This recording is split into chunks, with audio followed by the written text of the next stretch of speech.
probably the most underrated plant in the world. And these are marigolds, also botanically known as tagetes. There's about 50 in its genus of both perennials and annuals, and we know them as annuals. And I know you walk right past them. You do, in the garden centre, because you think they're common or like everybody has them.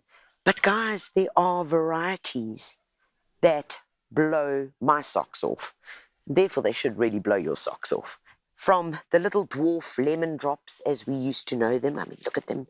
The breeding has just got so insane that on one little plant here, which is going to get much bigger, it will literally just be a mass of orange, to these beautiful mixed and bicolors, the big pom-poms, and then something even in between. There really is something, and you even get a vanilla. Ha! A vanilla! So, for hot, dry, sunny, gardeners who consider themselves not really gardeners, buy them like this, or even sow them by seed.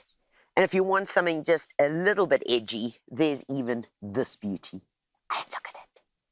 Seriously, like a rose. And probably the best part about marigolds, the best part, is that they're really quite stinky, which means that the bugs don't like them, and they're going to chase away all the other bugs. So you plant them in amongst your roses and your veggies, and they're going to do the job. So for me, it's marigold madness. Like it or not, it's a good plant.